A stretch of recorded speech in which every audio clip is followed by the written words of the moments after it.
Yeah, that's good. Are we recording? Yes. Oh, okay, perfect. So what are we going to talk about? The Civil War, right? Just kind of what's going on today, and then misconceptions that I see going on. And It's kind also, can we also work in the crying Nazi somewhere? Sure. Chris Nazi! Chris Cantwell, Was that guy, the voice? the guy from the Vice documentary. Oh, I saw that he turned himself in. Have you seen the video of him crying? No. Oh my God, it is so funny. Boo-hoo. After the documentary, he went online and all of his accounts were deleted from all of his social media and stuff, which I don't know if that's necessarily. I mean, I guess all these social media places are private companies and they can do what they want, but I guess that's a different discussion. But anyways, all of his stuff was deleted, and including his OkCupid account, which is like a dating app. OkCupid, nice. It's OkCupid, and it was actually really funny because wherever I heard that, they also read his profile description, like how he described himself. And it was hilarious, likes going outside, nothing about being a neo-Nazi or a white supremacist. Right. So if you're so freaking proud of your affiliation, then why don't you put it on your OkCupid account? I enjoy long walks on the beach and Heiling Hitler. Yeah. Black people are the worst. Death to all Jews and bike riding, mountain biking. The media is run by fascists. DM me for other information. God, that's a whole other discussion. Well, the censorship, that's a discussion. I don't agree with censorship no matter what. Yeah, but don't like Facebook and Google and It's YouTube and blah, blah, blah, slippery blah. slope, you know. They're not government entities, so No, I mean, they're not. do the same rules. They're very popular platforms, but Right. they are not government run. If the government was banning people from speaking at city council meetings or something, that would be a little different, Right. you know? Right, or the government shuts down an outlet, you know. Yeah. That would be different. Yeah. I heard today on another podcast, he was saying that people are starting to say that Google's scrubbing some white history, and he always calls BS on stuff, you know. But he said he started looking it up, trying to Google different stuff, and it wouldn't come up anymore. Who was saying this? It's the other podcast, the one I listen to every day. Is this like when they're on a TV show and they don't want to say it's on another network, so they just say on another network? Yeah, I don't know if I could say whatever. I just don't want to bring a name into something, him have to deal with anything, you know. But we will be on Joe Rogan next week, so everybody tune into that. Yeah, I wish. And Joe, this is just telling you, I'm open anytime you want, man. I'll hang out and talk with you. I'll try to squeeze you in. So anyways, but I don't even know if that's true. So but anyways, the crying Nazi, I think his name was Chris Cantwell, and he went on YouTube or Facebook, I'm not sure, and he did like a 15-minute video, and he was like, our enemies will not stop, and I don't know what to do. wow. I need help. Boo-hoo. And now he's going to jail. What's a modern white supremacist to do? Yeah. It's not like I wish harm on anyone. I just want to wipe out all the blacks and, you know. So I didn't hardly know anything about that incident, and I just was starting to hear stuff on, you know, on the radio or whatever, and quick little news blurbs or whatever About the White Power March. about the whole thing in in Virginia. And then I watched that Vice News little mini documentary or whatever that was, you know, and boy, that really shone a lot of light on what was going on. I didn't realize it was that bad. And in a lot of ways, it's getting blown out of proportion because there's not that many people doing that, you know? Yeah. I mean, how many white supremacists are there in this country? Like official register, you know what I mean? It Yeah. belongs to a group. It's a pretty small number. I think there's probably a bigger number of white people that kind of just don't give a shit about minority issues, you know? Right. Oh, yeah, for sure. For sure. Rather than actively wishing harm on them. But I just chalked it up to, the left's, and left is a general term. I should figure out a different term for that because it doesn't apply to everyone. Antifa, SJWs are just freaking out over something, blowing it way out of proportion, Because there is a type. I mean, I knew it was because the first thing I heard was white nationalist party was marching or demonstrating or whatever they were doing. And so then I started hearing Nazi and white supremacist and KKK and stuff. And I thought, well, they're just blowing it out of proportion because that's usually what happens. You know? They call everybody a Nazi now. Right. So I was ignoring it. They've really. watered down the word. It was probably a week later when I saw that Vice news on it, and then I actually saw what happened. And that was pretty disturbing. It was pretty horrific. Yeah, that's pretty disturbing. Especially that old dude who writes for the Daily Stormer in the van. Do you remember that? Yeah, he creeped me out the most. Yeah, those guys are. That guy creeped me out the most. He's like the classic, dumbass white trash white supremacist. Yeah. And the irony of it is that they are so sure that they're right and everyone else is wrong and living a lie. Just like any extremist group. Well, they'll use things like the Bible to back them up, And So, I don't know. But that's been going on since the dawn of time, I'm sure. So when I first heard the part about the white nationalist party, I have mixed feelings about that too. Well, I'm a little fuzzy on what the meaning of nationalism is. So, the dumb part about white nationalists, because it's kind of a misnomer, because they're saying this is a nation of white people, but it's not. But nationalism by itself is its own term, isn't it? Yeah. Yeah, it basically means the people that, like... Is it like America First would be a nationalist slogan? A nationalist movement in Europe would be like native Italians, people that are, are generally identified as Italians are feeling like their freedoms are being encroached on, and so they form and they march for their rights or whatever. That would be an Italian nationalist movement or something like that.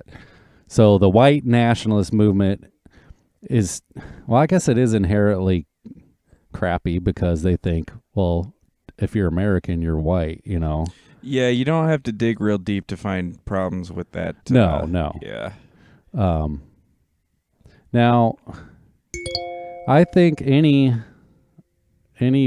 person or any ethnicity has a right to be concerned about issues for them, Yeah.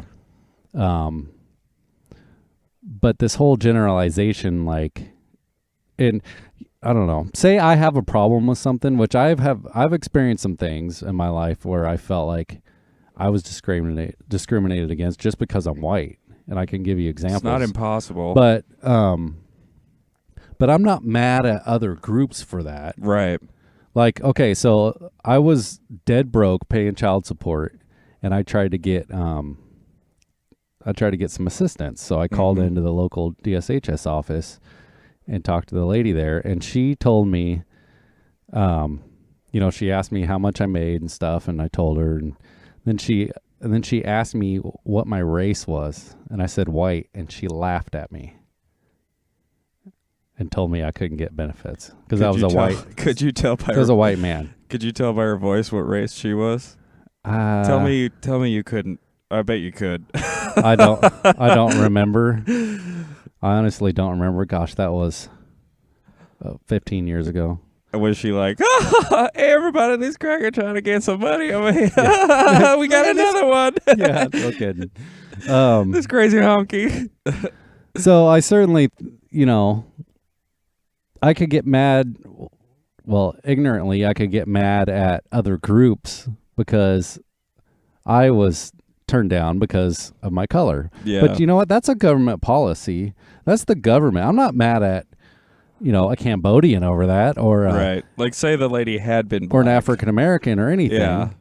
That's not, You wouldn't be like, the black government is suppressing white people or Right. anything like that. That's just like that's so easy to make those generalizations. well, and it is a policy that minorities get welfare easier than a white male.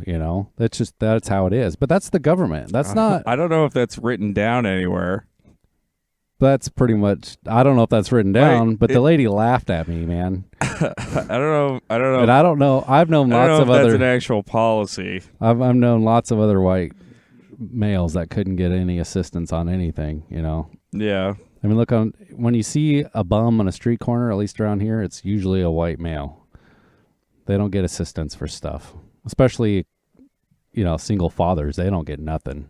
Isn't it just that there's like a lot of white people around here, though? So the people on the street are probably going to be white? Well, isn't that possible? Yeah, that's very, very possible. I mean, when I look over at the car next to me, it's usually a white guy too. Unless I'm in Seattle, there's a lot of. Yep. Yeah. So anyhow, that's where the whole white nationalist thing just falls apart immediately. Because if you're out there saying we need our rights, in which, there's legitimate concerns there, but the problem is it's such an image thing, a white national, Black Lives Matter or whatever. No one, people obviously have the problems with those groups, and there are problems with those groups, but no one faults a black person for sticking up for black people, Of course, as soon as you stick up for a white group, holy shit, you're a white nationalist, you're a white supremacist, you're a racist. Well, the thing is with those white groups, man, is that they try to put up let me think of an example. Like, okay, there's this other Vice documentary, an older one, about this guy who was on this college campus who started the white student union because they had a black student union, and he wanted to make a point that you shouldn't have the privilege of having your own union based on race and have other groups be unable to do the exact same thing. And in the documentary, he was very reasonable, and that's pretty much all. That's pretty much the only point he wanted to make. And then I saw him on the Charlottesville documentary, and all of a sudden he doesn't know he's being recorded, and it's the same guy, and he starts going on about the Jews, so I think people are just very wary of white groups because you don't have to wait very long for them to start getting all crazy, and a lot of them have an undercurrent of like the Jew media, this and that. But I definitely don't fault anyone for having a problem with it. There's obvious reasons why. I've yet to see an organization that stands up for white people that doesn't have like a creepy undertone of white supremacy or.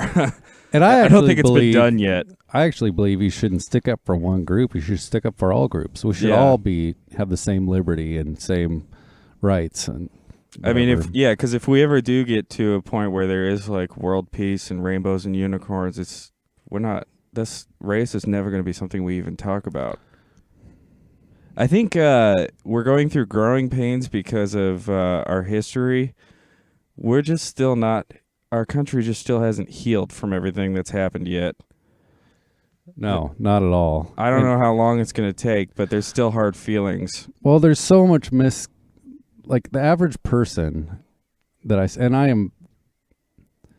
am no expert by any means, but I feel like I know way more about facts about the Civil War just through absorption and books I've read and stuff like that than the average American, Yeah. I mean, like, from what I see, most people think, like, la-di-da, we're a country, and we had slaves, African-American slaves, and Lincoln decided that was wrong, and he freed the slaves when the South didn't like that, so they they wanted to keep slavery, so they seceded. Well, there is some And truth then to everyone that. in the South had That's slaves, and they beat the shit out of their slaves all the time, and everyone in the South was racist, and they were wrong, and they were treasonous. That's the vibe I get, that everyone thinks, you know?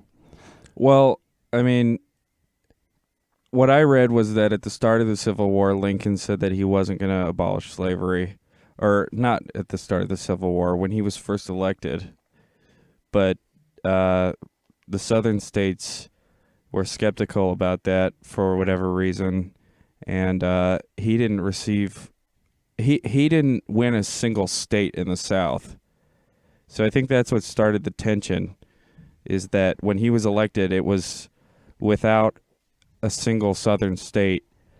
He didn't win the Electoral College for a single one of them. Well, it was in the air, you know, there was talk about it. So it's like, so I think automatically they were already pissed off. Like, what? Like, they probably felt like, well, our vote doesn't count. they were automatically, they were angry over that. And there was also a lot of trade stuff going on, some tariffs and stuff the North was putting on the South. Yeah. And stuff like that. So they had grievances there. And just the fact that we call it a civil war is a total misnomer. It was not a civil war. It was a secession. The South seceded. Well, they wanted to secede, and they were told no. Right. So, but they had every constitutional right to secede. So you think that history should say that not that they were treasonous, but that they did secede, and then they were secessionists. Right. So, well, if you're going to call them treasonous, do we call the U.S. treasonous? Because we seceded from Britain. Yeah, that's true. So that's totally fine, but, you know, the South But what was seceded. the South's reason for wanting to secede? All of those reasons. What? Taxes, tariffs, slavery, all of it. States' rights. They felt the federal government was pushing too hard. Right. And which I agree, they were.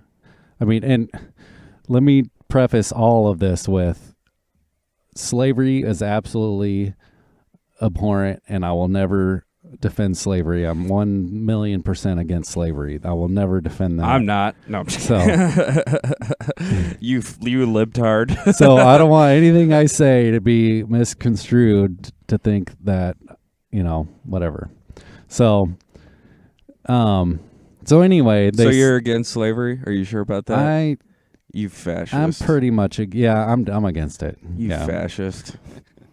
So Charlottesville called. They want to know when you're showing up with your you're supposed to bring the hooded robes. So anyways, people it's just, my point is, slavery was obviously part of the war, but I mean, the abolishment didn't happen until 3 years into the war. So while the North and South were fighting, there were Northern slave owners, including Grant, the general for the Union Army. Really? Grant was a slave owner? Yep. When? Yep. At the time of the Civil War? Yep. He was a slave owner. Really? And there was there were plenty of anti-abolitionists in the North. And Lincoln freed the slaves, rightfully so, but he freed the slaves as a political move. And I sent you a clip earlier from an article I read about what it said about him doing that, or the reasons behind the emancipation, and it was all political. You know, he thought blacks were superior to, or inferior to whites, and he didn't even want them here. He wanted to ship them away to South America, to plantations down there, and just get rid of the problem altogether. Yeah. I don't know if that's true, but I hear what you said. I've never heard that before. Yeah, there's memos and letters that he wrote to other officials, and that's what he discussed. Yeah. But anyhow, and again, I am 100% against slavery. Are you? Emancipation had to happen. You son it was of a inevitable. bitch. It was inevitable. It had to happen.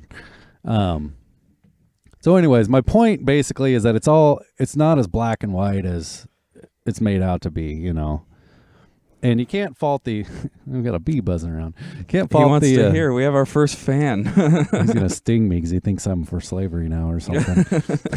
Evergreen State College sent some No, bees that's not over what here. I'm saying, B. And You're taking it out of context. so this whole tearing down statues and stuff like that, and it's mostly out of ignorance, and misplaced anger, in my opinion. But you can't. How can you blame people? Because I mean, what do you learn in school? You only learn a few days of the Civil War. You can't cover it all. For some reason, every year they'd be like, when I was in school, starting in like the 5th grade, once a year the teachers would go, "Okay, guys, we're going to talk about something really serious. It's called the Holocaust." And I'd always be like, "Here we go again about the effing Holocaust." Tune out. As if it's some new thing. So I know everything you could possibly know about World War II and the Holocaust. But yes, the Civil War, I think that was just like 6th grade. We glossed over it or something like that. I remember it in high school, but I don't remember learning much. Yeah, same. And I'm not saying that the South was right to do anything. I'm just saying that there's a lot of historical figures like Gandhi, for example, who had some pretty horrendous beliefs about black people, and that's a recorded fact. Like, I've read quotes of his about, they had some word, I can't remember what the word was, but they had some word for black people that was the Indian equivalent to the N-word. It starts with a K. Can't remember what it is, but he said the K word. The K words are no doubt about it. They're inferior and and it's unfortunate but true or something like that. I'd never heard that. Mm-hmm. And he had some stuff about women too. I think I might have just swallowed that bee. Poor black. Nice, that'll wake you up. Poor black people. I mean, they get it from all fronts. Yeah. Jeez. They just can't catch a break. So, I've heard different statistics. I've read the percentage of slave ownership in the South, and I've never read the percentage on slave ownership in the North. But anyhow, I've heard the percentage 3% said by a lot of people. Like 3% of Southerners own slaves, but I've read as high as 14%. Yeah. So I read that. Even at 14% at the high end, that's a low percentage of the whole South. I also heard a figure around 3%, but that was for people actually fighting for the Confederacy. 3% of soldiers for the Confederacy were actual slave owners. So the other... Okay, maybe that's where the 3%. The majority of them were, I would assume, probably just... and 14% might be of all Southern states... 14% of them, you know what I mean? Yeah. Even before the war or whatever, I don't know for sure. But so let's say 14% we'll go with the high number. It's still a pretty low percentage. And actually... Yeah, come on, guys. The South wasn't that bad. Is that where you're going with this? But there were let's see here. This total Confederate casualties were 483,026 men. So you mean to tell me... Oh, really? Because I read that, if there was only 14% slave owners in the South, 483,000 men gave their lives for 14%? Well, there was 700,000 total, so that would mean 200,000 died, fighting for the North. There's 642,000 Union casualties. So there's over 1 million that died. What do you... This is including people that died from disease and stuff related to the war. Like, they didn't get killed in combat, but they got wounds or whatever, and then they ended up dying. I'm trying to find the name of the battle. I think it was Fort Sumter or something like that started the Civil War. Yeah. Harper's Ferry and Fort Sumter. I haven't heard of what is it? Harper's Ferry? Harper's Ferry was in Texas, and I can't remember what the story was there. Hold on. Oh, I know what it was. There was a band of... It wasn't in Texas. It was in Virginia. There was a band of 21 abolitionists who seized the federal arsenal at Harper's Ferry in Virginia in 1859, hoping to incite a slave rebellion. So basically there was some abolitionists that rallied some slaves and were trying to, get a rebellion going. Yeah. I read that the first attack was, of course, by the South on Fort Sumter. It says Fort Sumter was located in the middle of the harbor of Charleston, South Carolina, where the U.S. fort's garrison had withdrawn to avoid incidents with local militias in the streets of the city. Jefferson Davis ordered surrender of the fort. Basically, the Confederacy attacked Fort Sumter, and that made people in the North angry. Yeah. Yeah, that was kind of like what kicked it off, basically. I don't know who this guy is who attacked it.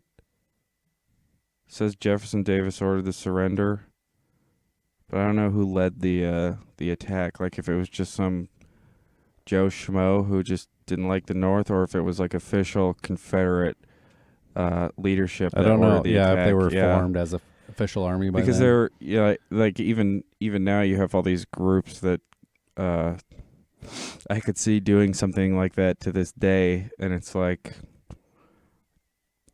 it could just be a few crazy people. Like I don't know if that was actually like a Confederate, something that was sanctioned by the Confederacy. Yeah, I don't remember all the details of that.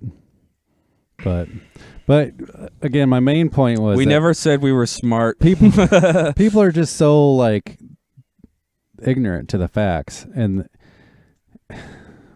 it's like a talking point. It's a way to direct whatever angst is going on, and but again, there was plenty of slave owners in the North, including George Washington was a slave owner. He had over 130 slaves. Yeah. We live in a state that's named after him.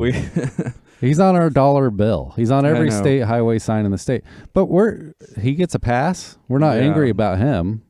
We're not tearing down monuments of him.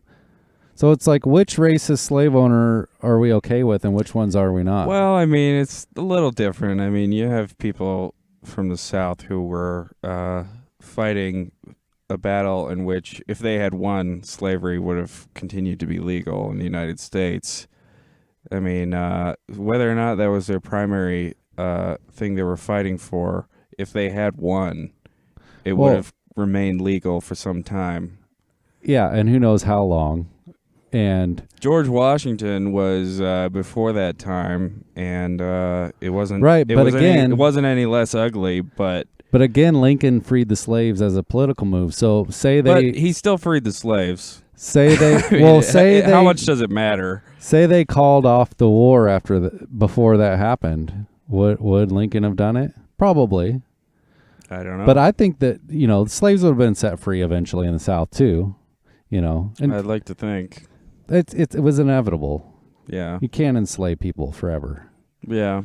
But you got to remember, the whole history of the world to that point was all about slavery. Every civilization on the planet had slaves. Nothing would have got done without them. Right. Nothing that white people take credit for would have been able to get done. So, and it's, again, slavery is absolutely wrong and abhorrent, but it's like, I view those people, North and South or whatever, people of history, as they were more ignorant than we are today. They weren't as enlightened as we are today. Right. So it's like getting mad at a 6-year-old for not getting something. Yeah. They're not there yet. But I think the difference between, like I said, I think the difference between George Washington and all these men who have their own Confederate statues is George Washington started this country and founded this country, and he was alive before the debate about slavery even began. And again, it doesn't make slavery less ugly. That's not true. Well, there wasn't a war because of it. That's not true at all, actually. Which part's not true? There was discussion about emancipation of slaves at the time of George Washington. Absolutely. the Shakers and a bunch of other groups called for George Washington to emancipate the slaves. Oh, really? Who are the Shakers? When he was first elected president, it was a religious group. Oh, really? And they were religious people on the right side of history. And they were absolutely against slavery. Well, the Shakers and the Quakers, they're I have heard good things about the Quakers back in the day. Yes. Yeah. Absolutely. I have heard they did They're some like the good Amish. stuff. I respect the Amish deeply. Oh, I love the Amish. They had some, they believed in some pretty good stuff. So anyhow, there was calls for George Washington to free the slaves, and he refused. Yeah, of course he did. And because he had over 130 of them, Yeah, he was going to make plantations himself. And whether or not he beat them every day or treated them bad, but enslavement, no matter what's bad. But I don't know. But so again, so he gets a pass. He's fine, And then I just think we don't even talk about his slave ownership. Like, if you talk about anyone before the war, it's always Thomas Jefferson. They always bring up Thomas Jefferson. Well, I just still think it's a little different. George Washington is a little different than a Confederate general. It's not. It's a false equivalency, I think. How so? Because George Washington was a secessionist. Why have a statue of? I could see a reason to have a statue of George Washington. I can't necessarily see a reason to have a statue. Here's what I would say. I think you could make an argument that a statue of George Washington shouldn't be in public area if you really wanted to, similar to Confederate generals. I could see as a black person or well, not just as a black person, just as a human being, how you could be offended by a statue of George Washington. I would agree that if the discussion was these shouldn't be on public property or in front of a courthouse or on an old slave trading site, something like that, I could agree with those arguments, and maybe the solution would be to move them to a designated area, like a museum, historical site area. Mm-hmm. And people could come and learn the truth about the Civil War, good and bad. Was not much good, but you know what I mean. I would think I would be totally fine with that. But to erase history, that's just never good in any instance. Well, you're not erasing history by not having a statue on display in the public. That's like saying you can't take down a statue of. That's like saying we have to take down we can't take down the statue of Mao Zedong, otherwise it's erasing history. Like, that's not true. I don't think it erases history to take down a statue. Right. Well, but when you want to learn about history, you don't look at statues, you look at books. Or you go online and you read the truth on InfoWars. Right. But I'm from the South, and Southerners take deep pride in the Confederacy. I was going to say, not to interrupt, but as someone who's from the South, I think a lot of people, I don't understand why, what do the statues mean to the people who are protesting their removal? Why does it matter so much to them? It's a symbol of rebellion. It's a symbol of fighting against a tyrannical government. But was the North really tyrannical? I think so. They're every bit as tyrannical as they are today. How so? They were aggressing on the states. They were taking away states' rights. We're supposed to be a republic of states. The federal government was supposed to have very, very little power over the states. It's supposed to be more of a management. They weren't supposed to be imposing laws on individual states whatsoever. So what would constitute, give me an example of a law that a state could enact where you feel that the federal government should say, no, you can't do that. None. I mean, if California said child prostitution is going to be legal here, you don't think that Trump should be like, and Jeff Sessions should do something about that? And the way the system is now, just to water down the argument to the easiest. Yeah. I mean, they wanted states' rights to slavery. So. But again, slavery was still legal 3 years into the Civil War. There were still northern slaveholders 3 years into the Civil War. That might be true. I don't know. I haven't read that. But I mean, the fact is, slavery was abolished when the North won. Right, absolutely. So that does seem odd that they would continue to hold slaves and claim to be against it at the same time. Right. Well, there were abolitionists in the North, and there were non-abolitionists. It doesn't sound impossible. And there were abolitionists in the South for sure. I mean, again, this number, 480 or whatever thousand people gave their lives against something they didn't even, they weren't even slaveholders. Yeah. There's more to it than just the slavery. That happens in every war, though, man. You get a bunch of people who really don't give a shit about it fighting. They were loyal to their states and loyal to their people. Mm-hmm. And so that's again why some people revere the statues. They were brave men. That you can't deny that. I can certainly see being a farmer in 1861 down in Texas and hearing there's a war. You're not going to go, I don't want to participate in this, guys. I object to slavery. You're going to be like, okay, well, I'm in the South, so... Texas seceded first, but... Yeah. Well, but also think about... I think they still want to secede, actually. But there was very little, information traveled slow. I mean, you couldn't look shit up on Facebook, and figure out what's going on. You wouldn't see a post going, oh, look, there's a civil war going on, It was... Guys, the Civil War is trending. Or, I mean, we know minute by minute what the federal government's doing now. Yeah. But you're hearing stuff from, months riding in a horse and wagon to get to where these orders are coming from. And some guy in the northern far off lands telling you how to live your life and how to run your state and how to grow your crops and and by the way, you're going to be taxed for this and blah, blah, blah. I mean, you got to think of that mindset too. And we're supposed to come to this country and we broke away from England to be free. We were the greatest freedom project ever. Free to enslave others? Free to... Right. Okay. Well, that doesn't quite make sense. No, it doesn't. But again, there's slaveholders in the North, That's just how it was. I mean, again, it's not right, but that's just how it was. Yeah. And so anyway, so that's got a lot to do with why you would defend your state. And it was more like... I would see it as more like the era was probably more like Europe, how there's small countries all in one, and everyone identified with their country. Well, that's kind of how the states were. They identified with their state, and the states were more separate then than they are now.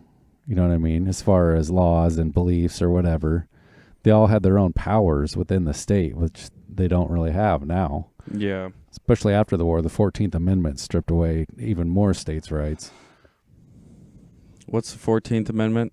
It's I don't remember all the details of it, but it basically stripped away a lot of states' rights. It was right after the war it was enacted. Well, yeah, I mean, the victors were in power, so they were probably trying to make sure that this didn't happen again. Right. Yeah. So anyways... We'll never get to a conclusion whether what is right and what is wrong, which obviously there's a lot of wrong. Well, I mean, you do hear a lot of people from the South who are also ignorant of history and who say that, the Civil War had nothing to do with slavery, which is also an exaggeration. There are people on that end too. Yes. And they'll sugarcoat everything too. And then there are people who will say that every Confederate general is Satan himself. Right. And they don't know anything about the history of that individual person. It's just... I mean, you can see why somebody would assume that a Confederate general might not have a problem whipping a black person. Right, absolutely. Because that's the whole image of it. You know, and it's... And that's not just Of course, there's truth in it, but that's not just public school. That's movies. That's Hollywood. That's everything. Right. Absolutely. That's books. I mean,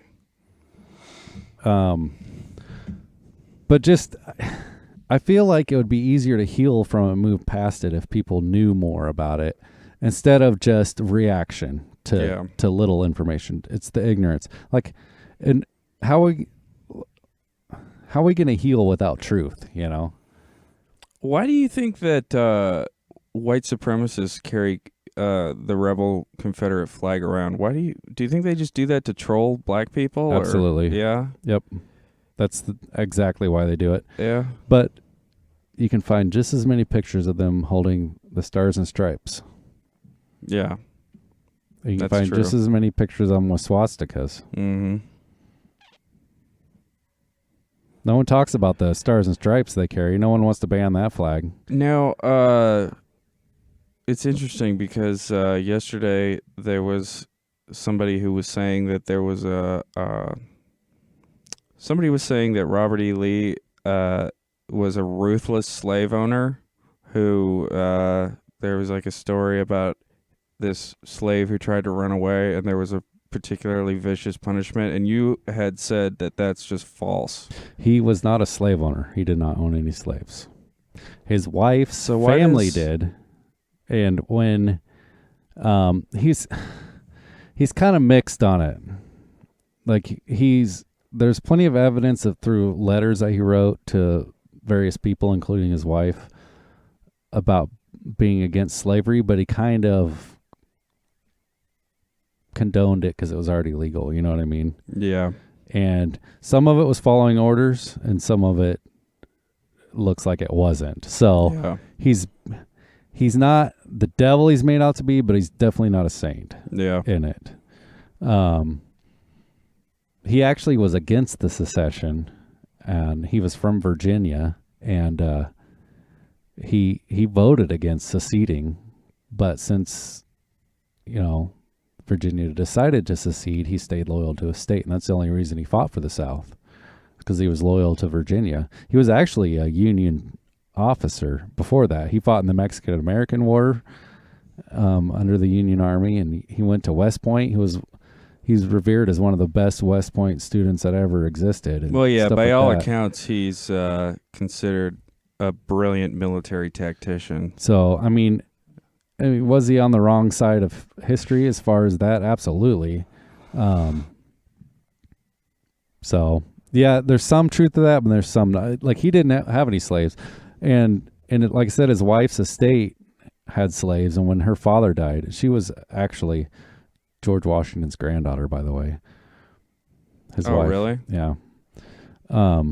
So anyhow, when her father died, Custis, I think was the name. He had it in his will that all his slaves would be freed 5 years after his death. And he had a giant plantation. So why 5 years? I don't know. So they can finish the job or so something? Silly. Yeah, phase them out. I don't know. It's a silly. riddle. So arbitrary and silly and terrible, but all in one. But anyway, so he took over as the executor of the will because it was hard for the family to do. So he tried to run the plantation and be a general and everything, and it just didn't work out. But they actually, his wife's mother and his wife ended up sending all those slaves to Liberia so they could go over there and be free or whatever. I hear Liberia's nice. I don't know. I'm just kidding. I don't know anything about it. It doesn't sound very nice. Do you know what Liberia is? No. It's a country. It was freed slaves went back to Africa and started their own country. Oh, really? That's why it's called Liberia for Liberty. Is it still Liberia today? Yep. Yeah. But like I said, I don't know much about it. I think it's a third world country, basically. Mm-hmm. But the idea of it sounds amazing. Mm-hmm. Try to go back and find their native land, sort of. Yeah. Africa's obviously a big continent, so they weren't all from that general area, but you know what I mean. Oh man, those poor people though. Like that wouldn't be much of a society because none of them would have any education or money or anything. Oh, that's You're another starting thing. From square one. That's another thing.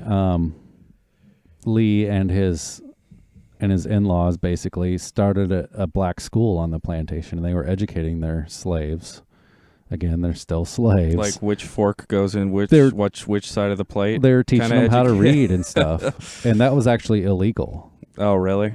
And, this was before the war, so it was illegal under the Union Army, under the Union. But it was illegal to have a school for blacks. And But he was also pretty much like the leader of the Union after Jefferson Davis, right? What do you mean? Robert E. Lee was I think he was like the second most general in the commanding the Confederate Army, wasn't he? Oh, yeah. After Jefferson Davis? Yeah, he was a general. Jefferson Davis was the president. Yeah, okay. So, yeah. But, yeah, so he kind of made the rules, too.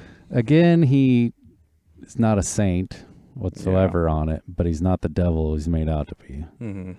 And it's just, I don't know. And it's so hard for us to wrap our brains around just the idea that you own someone. That's just, I wouldn't.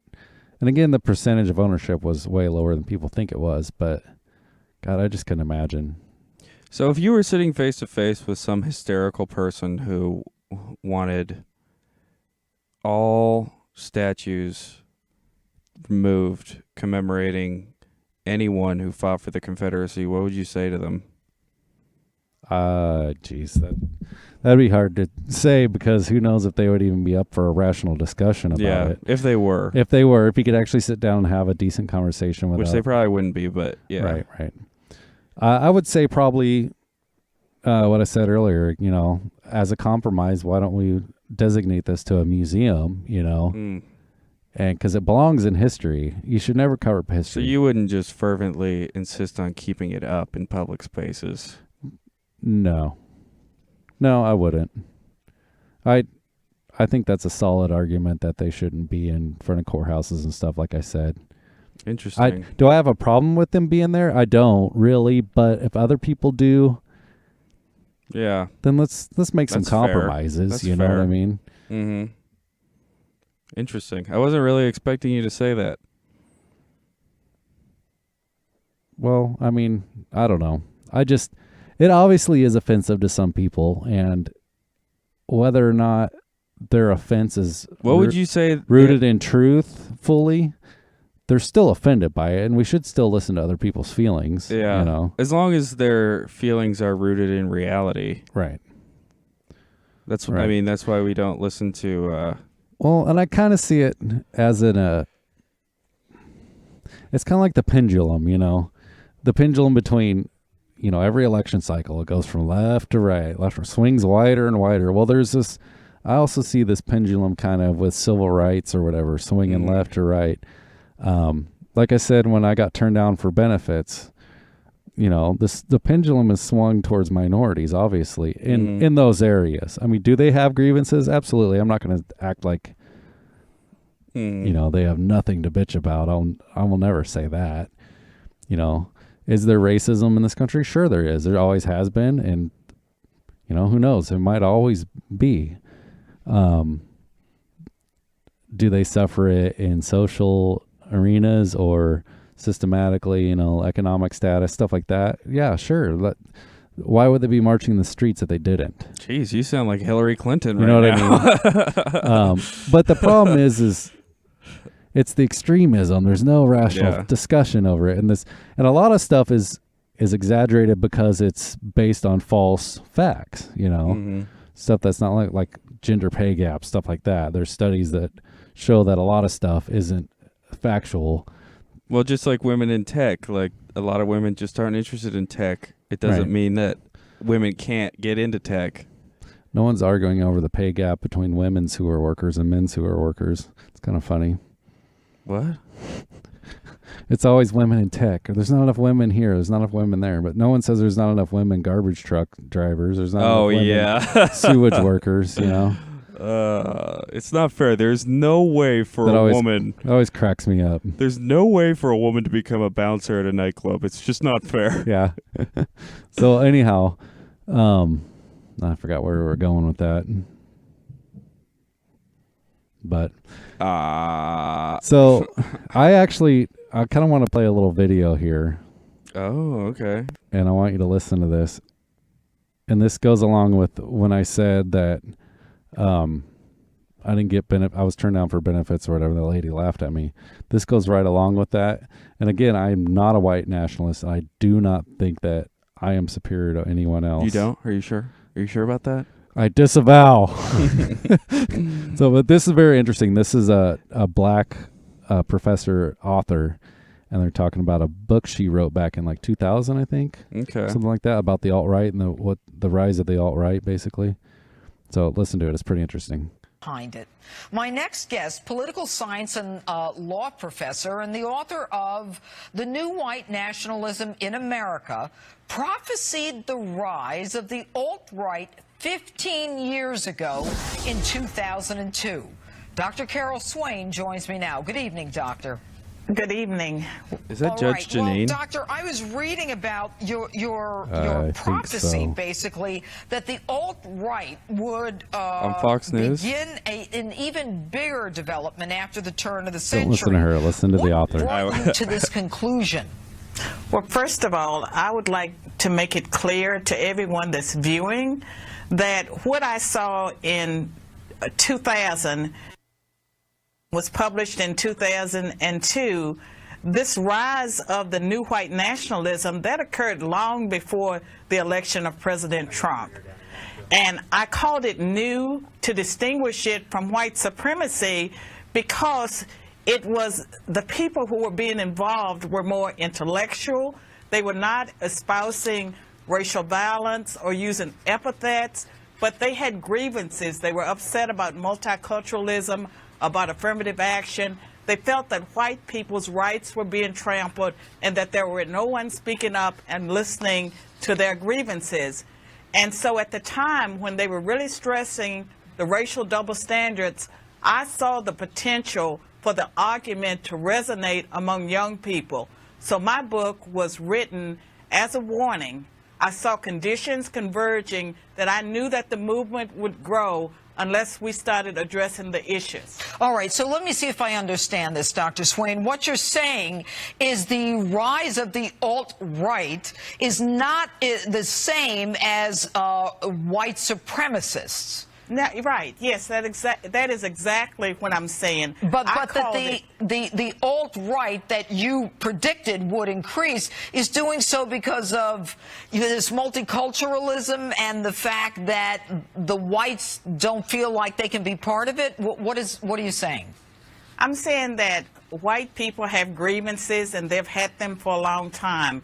And so back when I started working on the research for the new white nationalism, I saw that there were conditions that were converging to create a devil's brew for racial unrest. And what happened in Charlottesville, and I'd like to say that Virginia is my home state, I think we're going to have more of that unless we start having honest dialogue about this. And it's not like one side is all guilty. What happened was tragic, but there's a lot of anger and frustration and fear.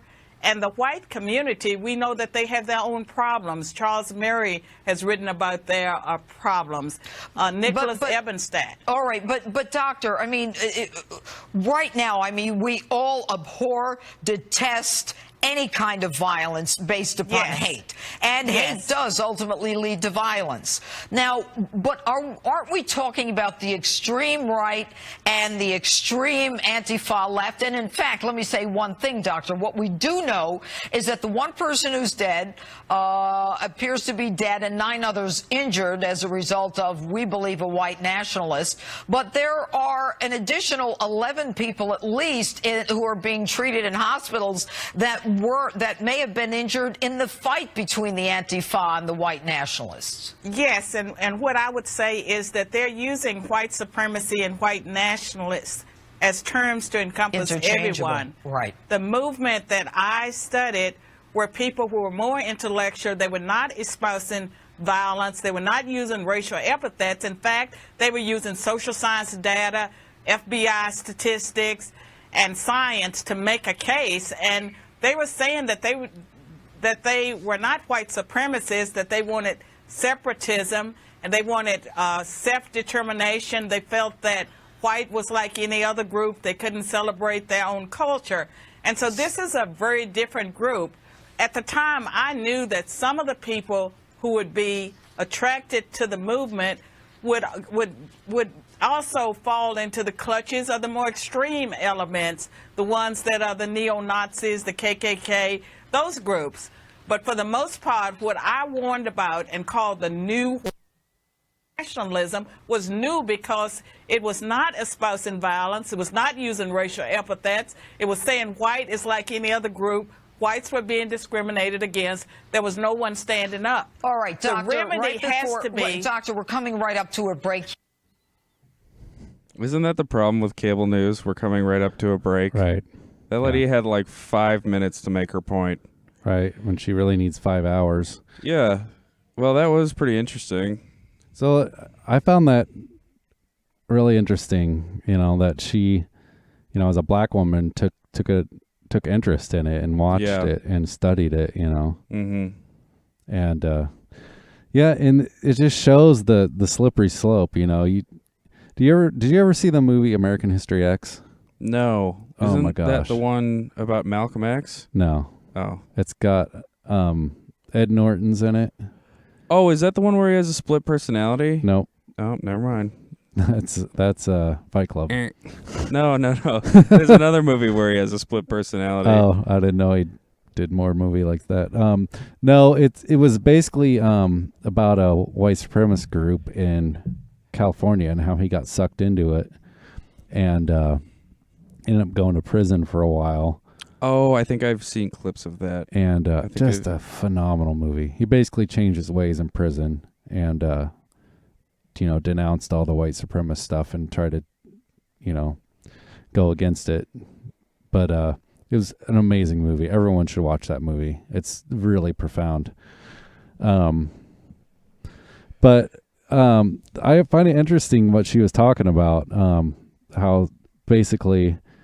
white people have grievances too, and that was my point with the whole pendulum swinging. Mm-hmm. With affirmative action stuff like that. There's push and pull, and not that some of that isn't justified, but it's so hard to bring groups together. Even today, in 2017, we're still doing this. It's worse now that it's been in a long, long time. I think white people have grievances in society, but do they have any grievances that are unique? Do we have grievances that are unique to us that other people? Oh, absolutely. I think so. Like what? We're we're just in a different position. We're in a unique position. Yeah. The whole idea of white guilt or trying to push white guilt, like say for me. Well, that only bothers you if you let it bother you. Right. Oh, absolutely. I don't lose a wink of sleep. Oh, I don't either. And that's crap. the way any epitaph is, or whatever you want to call it. It only has the power you give it. But we're in this position where it's like, there's a lot of terrible white people in the past, Mm-hmm. but there's a lot of terrible people anywhere. Genghis Khan, he wasn't white and he was a conqueror, but anyways, and there were white enslaved. I mean, no one talks about the enslaved Irish in this country. No one talks about the enslaved Chinese in this country. Well, I mean, I think that when all the times that I was taught about slavery, it was because I was being taught about American history. There were the 1700s and 1800s. There were Irish slaves sent over in chains to this country from England. Like a few, or not as many. Like a million, or I don't know the numbers. Wasn't there like 4 million? It wasn't slaves freed. There wasn't near as many as African slaves, but there were. Yeah. I mean, they always say the Irish were the N-word of Europe, basically, because they were trampled on and enslaved and everything. But yeah. So, anyways, I do think we're in a unique position because it's so hard to articulate. Because we don't mess up. Don't mess up, or Evergreen College is going to come to your house. In general, white people were seen as the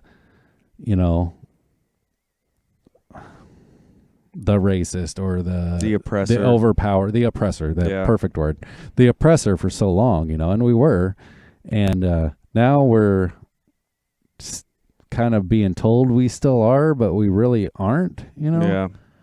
And there are some things that there are some grievances we have as far as, whatever you want to say about affirmative action, stuff like that. And I'm not saying some of that stuff isn't justified, but I look at it like, me personally, I never owned a freaking slave, and I wasn't even alive then. And any black person alive today never was a slave. And well, not in this country, anyways. So it's I don't know. I don't know what the solution is.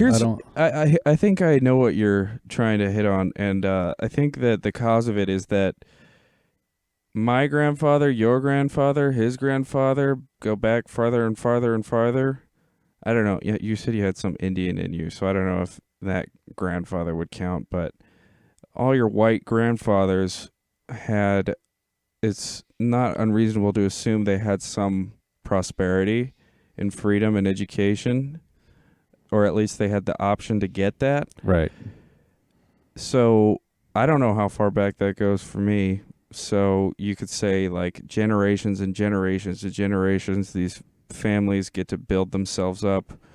And so we benefit from that when we're born today because our families are stable and have some wealth, and we just have better odds of being successful, whereas slavery was ended in the 1860s, but even just back to the 1950s, like there's a lot of places where black people just started being able to get on their feet and build up families. Slavery ended, but oppression didn't. They just started being able to build up wealth and get education and all this. So like we have like generations to make us... That's a super valid point. Yeah. And so they might still be feeling the effects of the past, even though the effects of white people from the past, and maybe sometimes they make the mistake of just blaming all white people who ever lived. Right. And that's, that's just as ignorant as anyone hating every black person, you know. There shouldn't be hate for anyone because of the color of their skin. As Martin Luther King Jr. said, a man should be judged by the contents of his character, and that's absolutely true. That's a great thing that he said. Beautiful things ever said by any person. It's one of the truest. But I grew up freaking dirt poor, man. My family struggled to make it. I grew up in Arkansas, and we moved to Oklahoma because my dad was always trying to make more money, try to find a better job to provide for us, and then we moved up here to Washington. And I mean, hell, I've slept in shelters, man, and to say I have white privilege, I mean, if I do, I haven't seen it in any quantifiable way. And now, is there white privilege? Are there? I would say yes, but I would also caveat with it's more of a class privilege. What do you mean? Upper white class. Oh, yeah. You know what I mean? Whereas, you start getting into CEOs and the 1% and stuff, and you start seeing more and more old white men. Rockefellers, Yeah, you stop seeing minorities the wealthier you go. Right. Yeah. In general. Yeah, that's true. But they're just as oppressive to poor white people as they are. Well, they're just they're just as oppressive to poor white people as they were.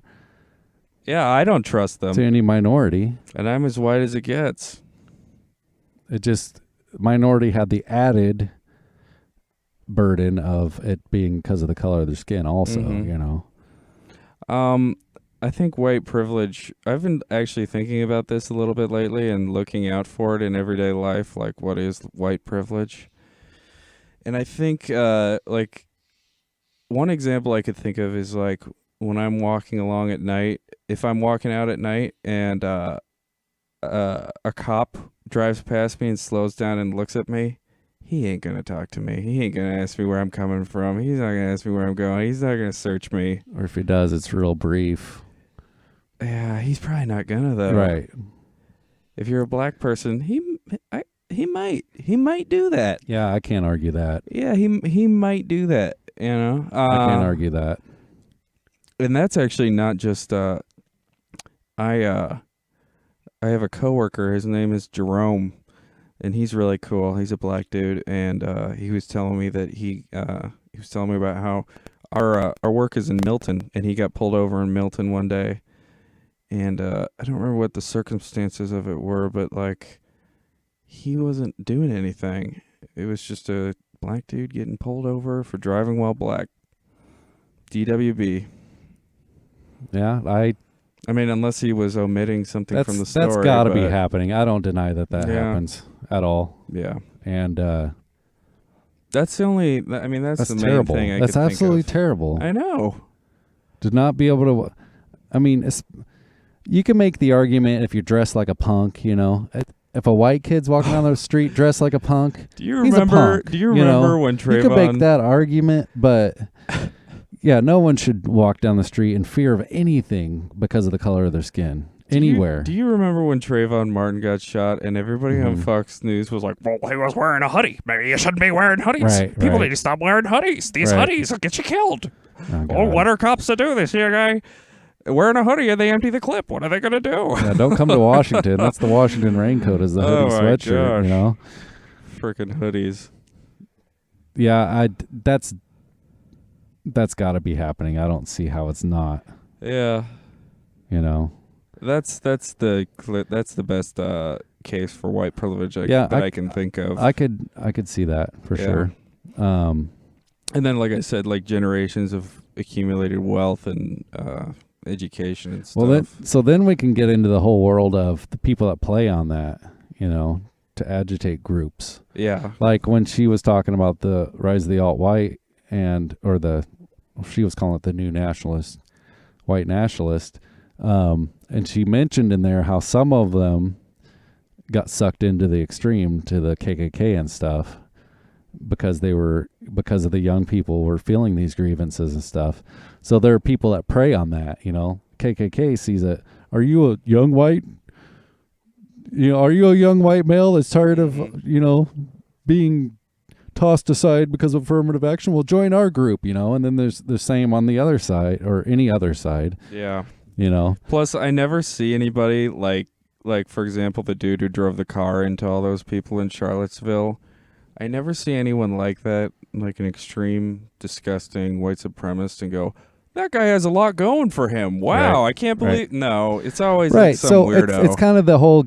What do they say about gangs? You know, they recruit people that have a poor family life or they're on the streets. You know, yeah, they're not going to, you know, recruit CEOs of Microsoft or anything like that, you know. Yeah. They're playing on people's grievances and it's terrible. We should all be, you know, discussing grievances as a whole. You know, we should all be free. We should all be tolerant of each other and truly tolerant. That's why I said, like, I don't know that there's any grievances that are like truly unique to one race. Like poverty, you were saying that you know, there's plenty of poor white people. I mean, I think black people have some pretty unique grievances. Yeah, maybe. I think any grievances we have that are unique, and when I say they're unique, it doesn't mean that they're just as bad as just different. Any other minority. They're not shared. They're just different. Yeah. I certainly don't think any ill that's ever been directed at me, I will never equate it with ill that's been done to someone else. You know, it's unique to me and my situation or whatever. The point I wanted to make is, like, I wonder if people who voted for Trump just heard, you know, people like Hillary Clinton talking about the grievances of black people and then went, hey, us over here, we have that problem too. Absolutely. I mean, and that's what I said. That might have been part when of he it. got elected. One of the first things I said was, Trump got elected because we're all sick of being told we're bigots, racist bigots all the time, you know? And that's one thing I've dealt with is as soon as someone learns that I'm from the South, I'm automatically viewed as a racist. Oh, you must be a redneck.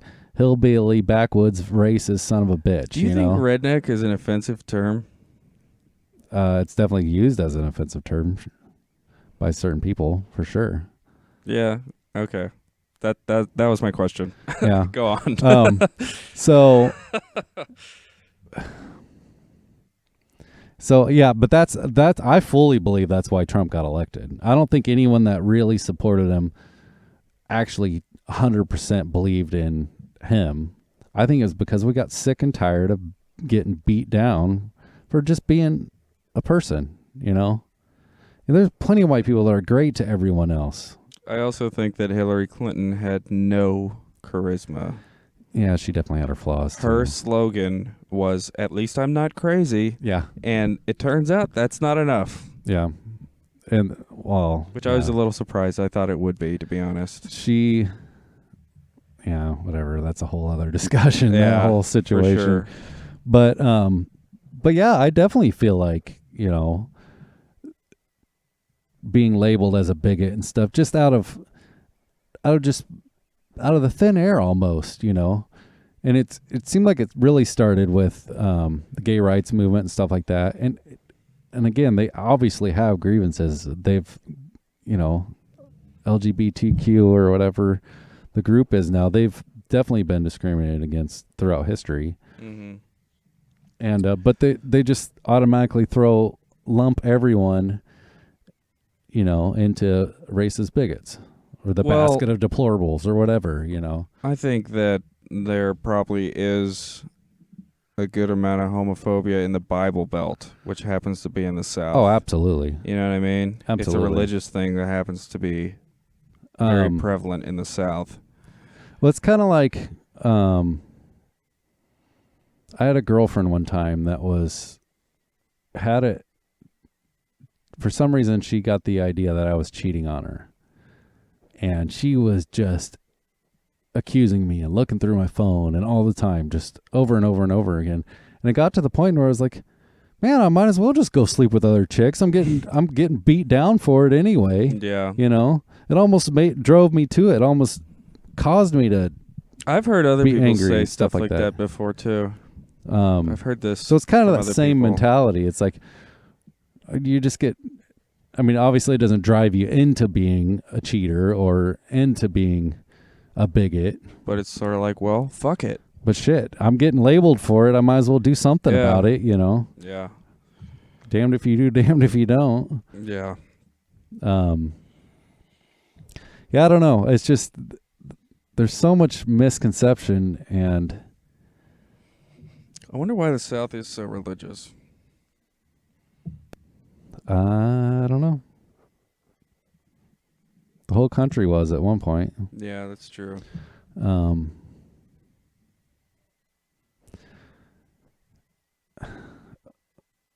People view the South as backward. In a lot of ways, they are behind the times, in areas. Yeah. Just because of economic status and stuff like that. Any rural area, even like developments in technology, takes a while to get there. So do ideas about anything. Well, also some people are just happy like that. Yeah. Being in a rural area. I mean, Oh, absolutely. There's a lot of people who just don't want to be in a city. I don't. It doesn't necessarily make you stupid. No. Yeah. And I think a lot, that's changing in a lot of ways because of technology and Yeah, I feel like more and more people are getting tired of technology as we get we more definitely used need to it. we definitely need to pull back on in a lot of areas. This, Good luck. Shrinking our attention span is. There's been I times think we're going to see some pretty dire consequences to it someday. Maybe not dire, but we're going to see some consequences. Well, I think you're already seeing people not be able to generations interact with each other socially. Absolutely. I mean, and you're getting guys. I think guys are getting kind of creepier and more predatory, which is probably because of porn and TV and movie culture, where women are, just goals. There's like the goal is just to sleep with women and stuff like that. And like, see, there's stuff like James Bond, and I love James Bond, but stuff in that kind of spirit. But there's another area where people are just like men are just pigs, you know. How dare you? Men will sleep with anything that You walks, son you of know. a bitch. And there are guys like that. Absolutely, there are. I'm not like that. I couldn't be more against that. I am a one woman man. I don't, you know, so I don't know. I don't know what the point of that was, but that's just another area where it's a stereotype, you know. And what have we always been told about stereotypes? They're bad. They perpetuate whatever God, some bad of them situation. are sure true, though. Yeah. I won't get into which ones are true, but So I don't know. God, it just sucks. Yeah. It just sucks. I wish people could sit down and talk and actually, you know, like the whole statue issue again. Sit down and have a conversation about it. Don't just start pulling them down, which is actually federally illegal, by the way. In 1958, it was signed into Congress that any Confederate veteran is considered a U.S. veteran. Therefore, they're all protected all monuments are protected under the same as any other war memorial. yeah, that might need to be revised, though. I disagree. What if Germany had that policy? Yeah, we're not Germany. No, of course not. But it doesn't. I just don't think you should go start tearing them down. I think you should have, like I said, there should be a conversation about it. Make compromises. You know? But no one wants to compromise anymore. I mean, I definitely think a museum would be reasonable. There's so much of, on both sides, left and right. There's so much of you think my way or you're wrong. You know, there's no, okay, I can see your point, but I disagree, and this is why. You know, there's none of that anymore. It's so extreme. Well, part of that, At least what's in the spotlight is that way. I think the blame for that goes to our leaders. I mean, Oh, good absolutely. Lord. Politicians have been playing the dichotomy on each other since day one, you know. I mean, you know, Hillary Clinton said that everybody who's going to vote for Trump is deplorable, and Trump says that everybody who's against him is a sad loser! ! All right. And it's the dichotomy. It's left versus right. There's no other way to think. You know, it's like if you told someone you're voting libertarian, oh, you're just throwing your vote away. Why would you do that? Why would you have any other thought, you know, any other thought on the subject, any other way of thinking? It's sort of like privacy rights. It's sort of like, you know, the government tries to get more of our information, and we're like, wait, that's not cool. And they're like, well, wait, look over here. Terrorism over here. Right. You know, it's not safe. Yep. Quick, look over here. It's a huge... Well, I fully think a distracted and divided public is easy to control. What? You keep people divided, they're easier to control. You know, there's more laws getting passed and stuff. That was just a bad joke because you said distracted, and I said what? Distracted? What? Huh? I don't get it. So, I don't know. You mentioned Joe Rogan earlier. I love listening to him because he'll sit down and talk to anyone. Uh-huh. And have a long, drawn-out conversation about it and actually get somewhere on stuff. Yeah. He said he would talk to Kellyanne Conway. Who is she? The blonde lady who was speaking for Trump. Oh, that's right. And then she got in trouble That's right, for saying alternative facts. Yeah. And we started to see less of her, and now she just goes on Fox News. God, I don't watch it all anymore, hardly. It's like... I don't know who's who anymore. I just can't do it anymore. I don't know how many times I've seen her like on CNN with like Jake Tapper and Anderson Cooper, and it's like, why do you guys even bother anymore? Yeah. It's the Why? same stuff. Why? It's blah, blah, What's blah, the blah, blah, point? blah, blah, blah, blah. Yeah, and it's too much of, like that clip you played was good, but you can't actually get anywhere in 6 minutes.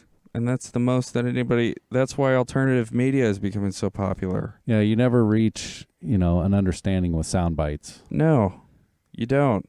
Imagine if you and I had tried to have this conversation in 6 minutes.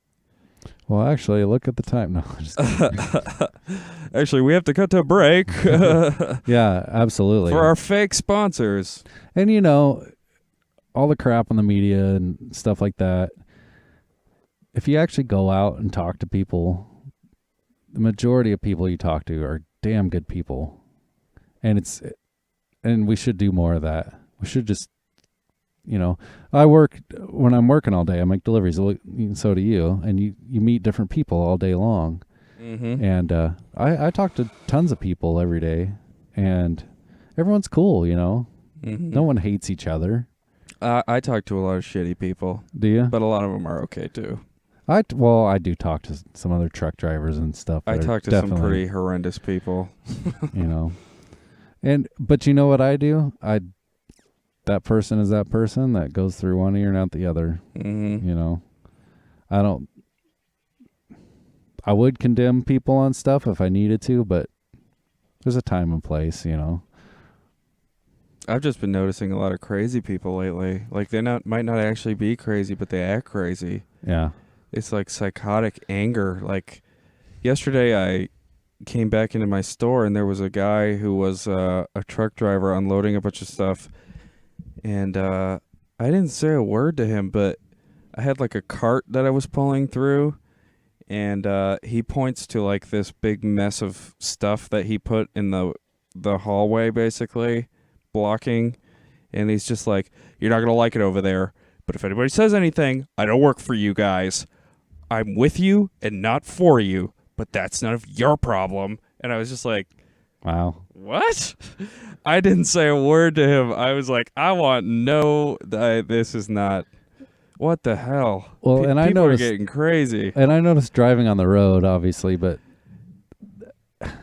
so many people's first reaction to something is just instant anger and outrage. That's me. On the road. There's no But I like to think it's justified. when I'm trying to back my truck and trailer into a dead end road or something, people are flailing their arms, honking their horn and stuff. Instead of waiting 2 seconds, I'm in a truck, man. I got to back up. Yeah. I got to do my job. Yeah, I remember I was down by the port of Tacoma where there's all kinds of industrial facilities, and there was a guy backing in, and I was like, well, guess I have to wait, and I just sat there. Right. So he's backing up this. Well, everyone's so stressed and like, what do they want you to hurry do? I mean, you hardly ever find a relaxed human anymore, And not It's unless sad. they're on opioids. That's sad. Yeah. Well, there's a whole other subject. Now they can go shoot up in front of a nurse, Yeah, for real. or they're pretty close to it. Before the Pretty end of the soon. year, they want to have it done. Yeah. But so I don't know how long we've been talking, but Yeah, how long have we been going? Like an hour and a half, I think. is it? Yeah, that's pretty good. So I don't know if we've gotten anywhere, but I think we did. I was surprised to hear you say that you would concede to have those statues put in a museum, that wouldn't really bother you all that much. right. Well, it's history. History belongs in a museum, Yeah. and and I'm not saying you should take down Washington's statue and put that in a museum too, or whatever. Some people are starting to say that, though. There was a pastor that was calling for. There's a George Washington Park in Chicago. Mm-hmm. And there was a pastor that was calling for, there's a statue of him on a horse in the park, for taking that down and renaming the park because he was a slave owner. Well, at least... So who's to say his argument's any different than... Yeah, it's not really. I mean, it's just, it would be very inconvenient because we've plastered that guy's face all over everything. Right. And he's revered and he's honored, Yeah. But he was a slave owner. And we've gotten used to him, too. And, and then there's a whole issue of what happened to Native Americans through all this. They got so screwed. That's a whole. Those poor people. That's a whole other show we can do. We could totally do a show on that. Yes, I would love to. Actually, I love Native American culture, and yeah, I think they had it right. One of my favorite. I have several favorite people in my life. Growing up, my idol was always Henry Ford, and Martin Luther King Jr. and Edward S. Curtis. Have you ever heard of him? Mm-mm. he was a Seattle man back in the 1800s, and he was a photographer, and he saw Native American culture disappearing rapidly, and he just got really passionate about. He traveled the country and visited all sorts of different tribes, any that he could find, and he would photograph them, and he would talk to them and get their stories and stuff, and he documented it. And he was commissioned by, I can't remember who it was, I want to say it was National Geographic or something, to put together this. It's kind of like a photographic encyclopedia. I'd have to look it up, the name of his works, but I've always wanted to get that and look through it. Hell yeah. But he single-handedly preserved Native American culture for so many tribes that would have been lost without him. Nice. It's like, why don't we learn about him in school? You know, I don't know. There's a documentary on Netflix called what is it called? Coming to Light, I believe, or something like that. Into the Light or Coming to Light, and it's about him. It's about his whole story, and pretty amazing, man. Yeah. And then, and I wanted to bring up a point about Henry Ford. I watched a video the other day and learned a bunch of new stuff about Henry Ford that I didn't know about. And like I said, he was like my idol when I was a kid, so I read several biographies on him and stuff like that. I was just fascinated with how he didn't invent the car, but he pretty much made the car, what it is today. And but I found out recently that everything I read, he was a corn farmer from Michigan. And then I even started finding out that his initial intention was for his cars to be powered on ethanol because he was a corn farmer, and he could make ethanol. And so that was pretty interesting to find out. And then just recently, in the past couple of weeks, I started finding out more and more about him. He was also a hemp farmer. And some of the first Model Ts he made, the body panels were made out of hemp plastic in the 1920s. And there's footage of him beating on it with a hammer. And it's, not denting and not breaking.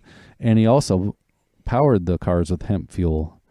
And so, of course, hemp and marijuana was demonized and I wonder, though, made illegal. How efficient would hemp fuel be? But my I have a point hard of all time that believing that there's no reason that we use oil rather than, like you said, I can get into that. Engines. I can get into that. That were supposed to run on corn. I have a hard time believing that there's not a reason we use fossil fuels rather than corn oil and water and da da da. I'll get in that in just a second. But my point about the Henry Ford thing was, I diligently studied that. I mean, I was a kid, so I didn't look into it that far. But I eagerly studied him and went looking for information on him. And I never once read anything about hemp or anything like that. So it kind of shows how things are scrubbed. Or if not scrubbed from history, just not included. So even, who knows what we don't know about, anything in American history or world history, obviously.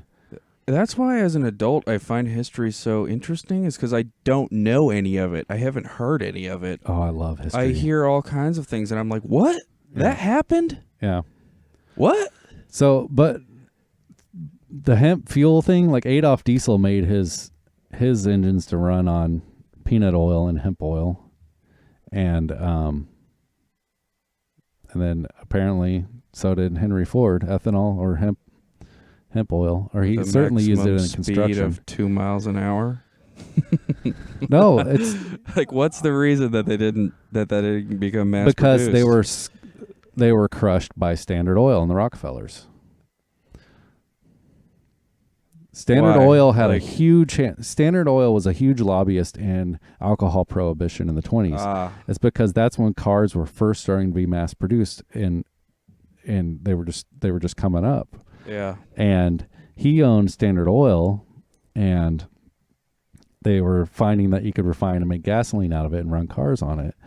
And so he wanted everything to run on gas. Well, he crushed his competition with the help of the government, by the way.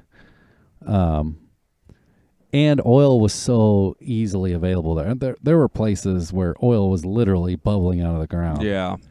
And it was easy, and oil is still relatively easy. to meet our oil demands today, to grow biofuels would be massive. you know. It would probably. I feel like it would probably create more pollution than it would. Well, but imagine where we'd be if we were on that path the whole time. Mhm. You know, I mean, some of the first cars were electric cars. Imagine how electric technology would have changed, you know, or evolved.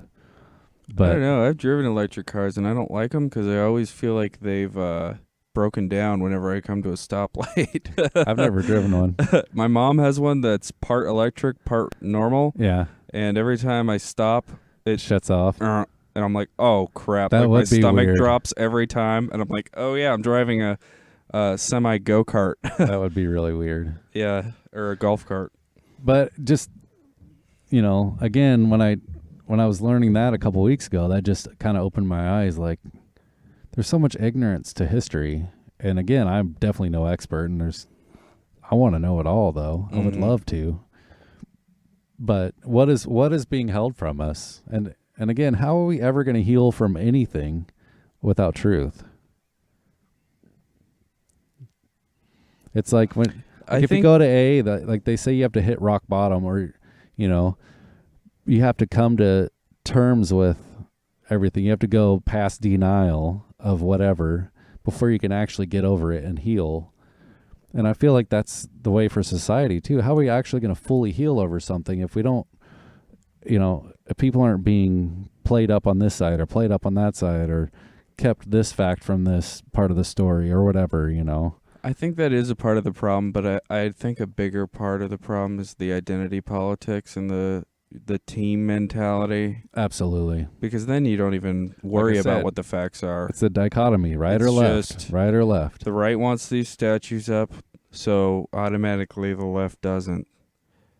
Which isn't to say that one person isn't right and one person isn't wrong, but you don't have to examine the facts when you think like that. Again, sit down and talk about it, you know? Come to some agreements, some compromises. Mm-hmm. And by the way, YouTube comments don't count. Yeah, because those don't get out of hand at all. Yeah, no.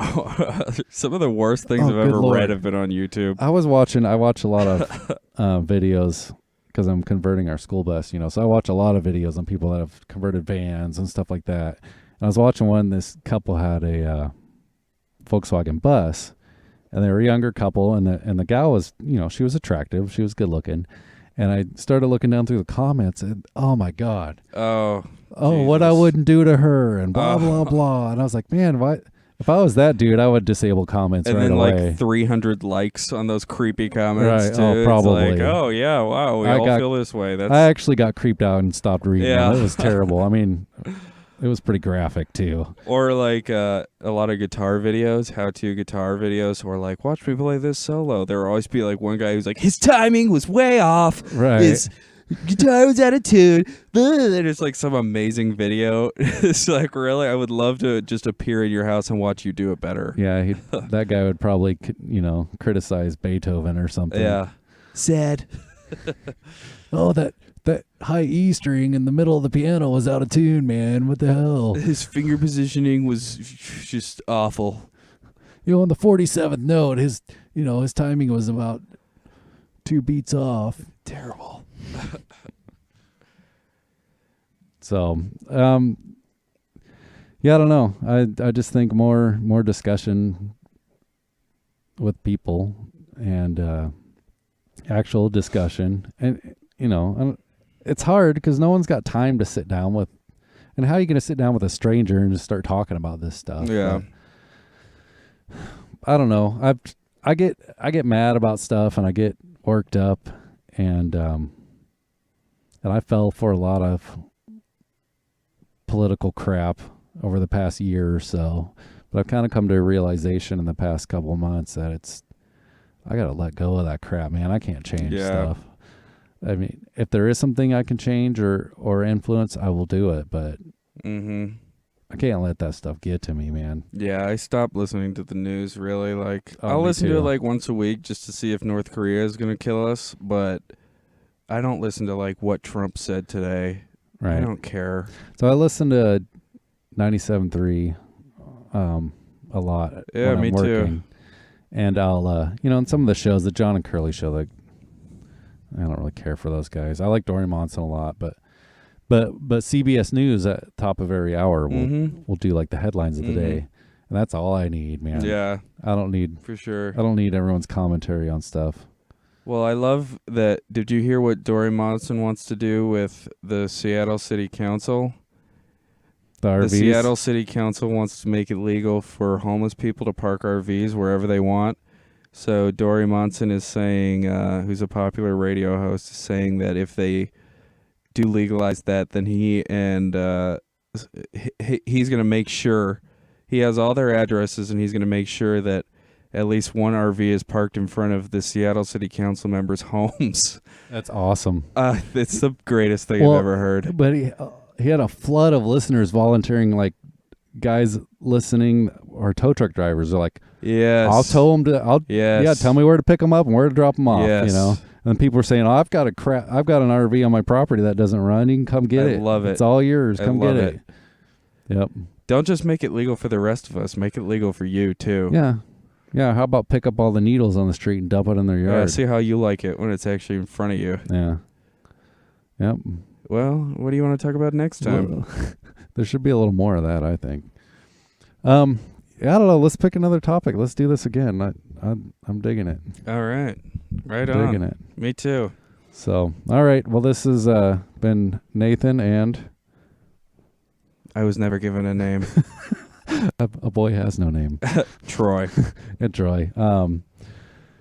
Yep. Talk to you later, folks. Bye.